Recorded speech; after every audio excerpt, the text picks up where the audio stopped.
Gold just hit all-time highs, and Chris Vermeulen from the Technical Traders says that his technical analysis shows gold going to $2,300 in a few weeks and $2,700 in a few months. Imagine there's still some more upside in gold here.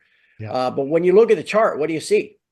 Yeah, I mean, I think there's a lot of upside still. This is a very, very nice chart pattern. If we look at it from a few different angles, we have a nice multi-wave rally up, gold consolidated in this kind of pennant or bull flag pattern, whatever you want to call it, and it is pointing to higher pricing. So if we look at Fibonacci extension using these kind of conservative levels here, we can get an idea of where gold should go over the next, this is the daily charts, over the next probably a couple of weeks.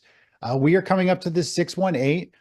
Almost always, if we hit 618 and pause or pull back, even just for a day or two, if it finds that as resistance, we naturally are going to go up and hit that 100% measured move. So based on this bull flag pattern, it is pointing to 2250, 2300, somewhere in that range. But we are coming up to this spike high in futures we saw a few months ago. It's also the 618 level. So there is, I have no doubt we're probably going to see some type of volatility or pause here, little pullback, which is a good thing. We needed to take a breather because something that just goes straight up usually comes straight back down for a good chunk of it.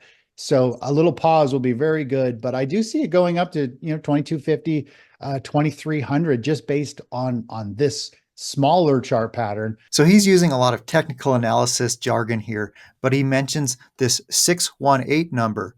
And this 618 number, we actually closed above that on Friday. But now that we've hit that 618 level, as he calls it, he suspects we're going to take a little bit of a breather, maybe have a small pullback here. But then he goes on to say that he expects 2,300 or so within a few weeks. So I think he's thinking this pullback or this consolidation period will be pretty quick. The monthly, when we look at the monthly chart, there's a few different levels here. We could take the ultimate low, we can take this high and this pullback. This will give us the next target, which brings us, believe it or not, the 100% measured move that we just measured on the shorter time frame is the 618 of this other one. So again, so that'll be naturally, it runs out of steam. If it takes a little bit of a pause and pull back, then we're probably going up to 2,700. And then if we go back and we look at the major lows that we saw back in early 2000 and go to the bigger bull flag, this will carry it forward. Same thing. Brings us over. So we hit the 618 on this mega chart pattern. We've paused and pulled back, which means we're probably going up to hit the 100%, which is 2,700. So we're definitely, right now we're flirting with a 100% and two 618 retracements. This is a very strong level, but then we're going up to 2,700 more or less. So that's kind of like it in a nutshell. I do think it'll go a lot higher than that, I think eventually, but overall that, we're really just working our way up these momentum moves. Overall, all of the chart time frames from the multi-year to the shorter time frame right down to the daily chart are pointing to higher pricings. And on the monthly chart, he says it looks like we're going up to $2,700 per ounce on the gold price. Now, in this specific interview, he doesn't give timelines, but I watched another interview of his, and on that one, he does. The next stop for gold, if it can hold above 2,100 and hold its ground here, I think we're going about 2,300 is going to be the first stop. So I think we could see a multi-week run here to the upside.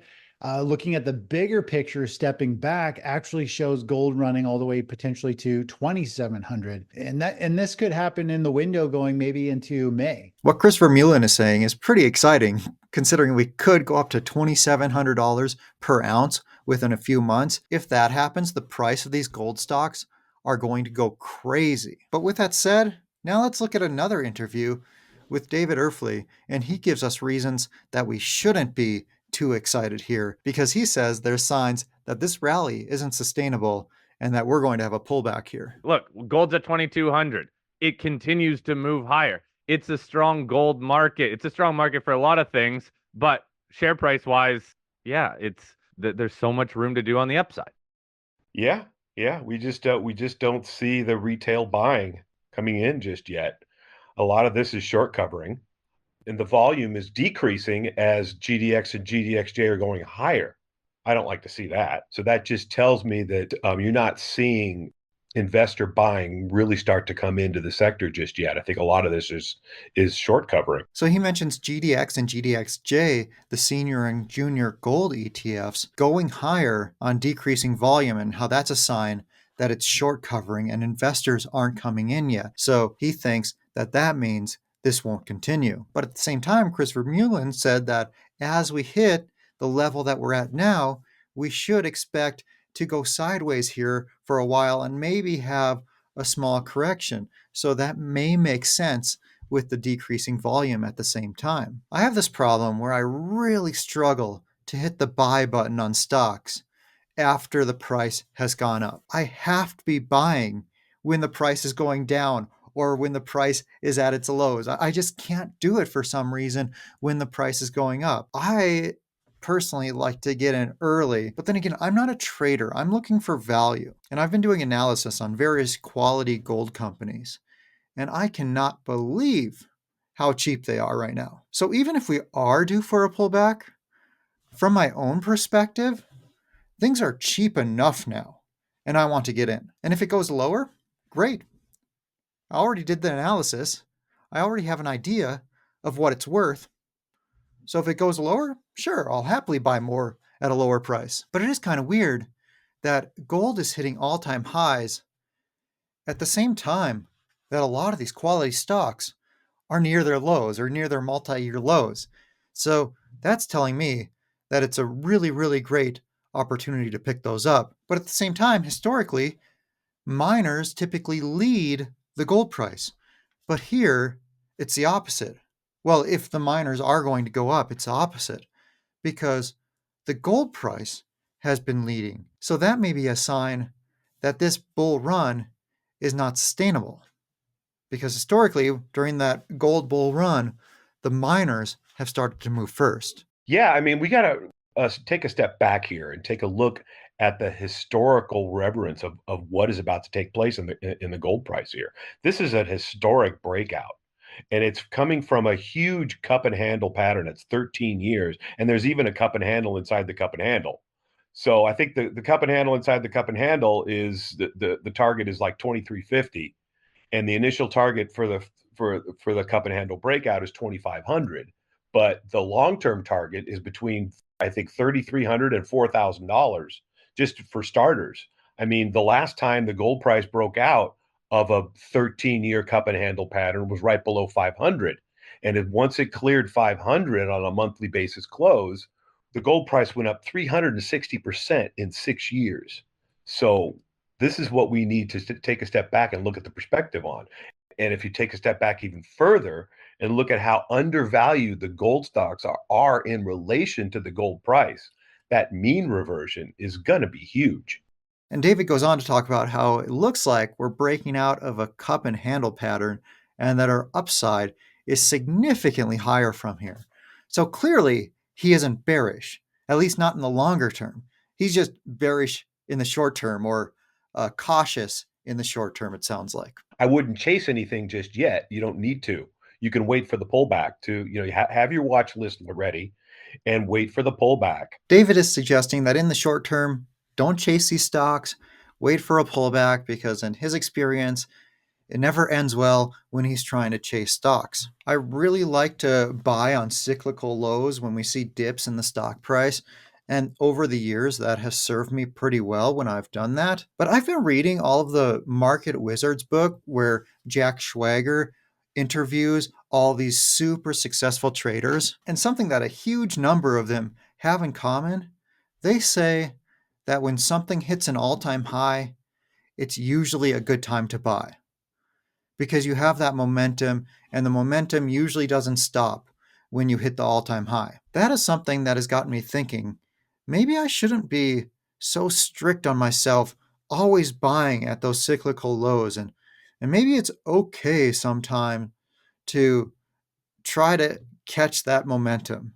Now, I really, really struggle with that because, again, I'm not a trader, so I'm looking for value in stocks. However, when I see gold hitting all-time highs, Well, the gold stocks are still way down here. Well, that makes it a lot easier for me to buy those gold stocks because comparing them to the current gold price and looking at what their cash flows are going to be in the coming years, if that's where the gold price is going to be, they're going to be making money hand over fist. And you can buy super high quality companies for dimes on the dollar. I'm talking like 30 cents on the dollar, which is a pretty secure triple with very low risk for a lot of these stocks. That's something that I just can't avoid. Like I have to buy right now. You know, you hear people say you need to be in because the first 200% come really quickly. We're talking 20% here. So is there that opportunity for the extra 180% to tack onto this?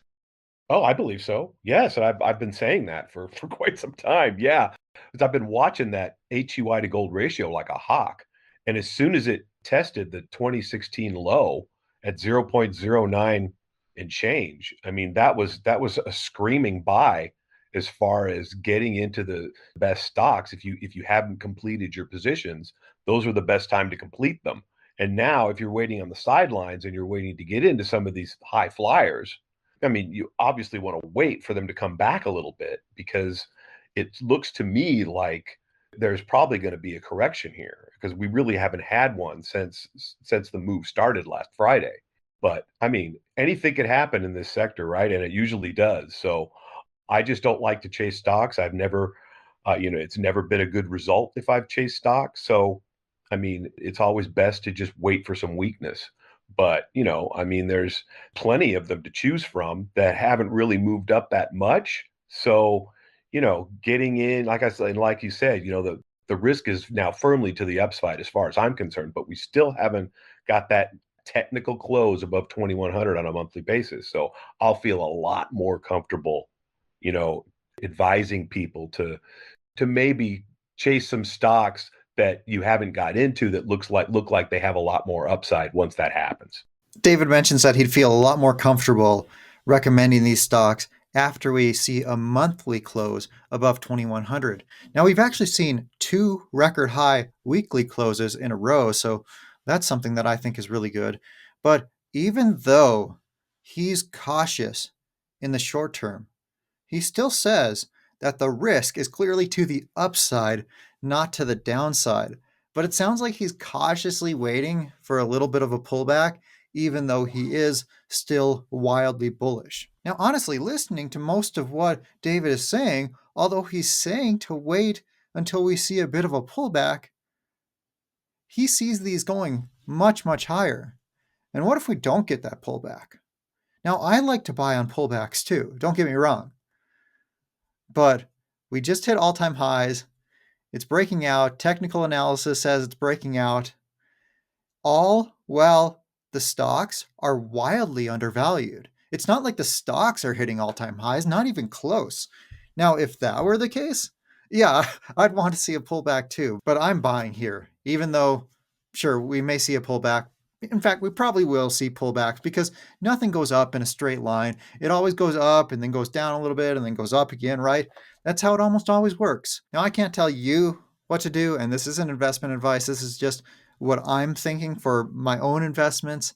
And that is, I see great buys right now in these quality companies, so I'm going to buy them. And if they go a little lower, I'll buy more. And if they go a lot lower, I'll buy a lot more. And next, click on this video. In it, I lay out why I think Sandstorm Gold is going to offer some of the best risk-adjusted returns in all of the gold market. It's a safe play that's very well diversified. So I highly recommend you check out that video.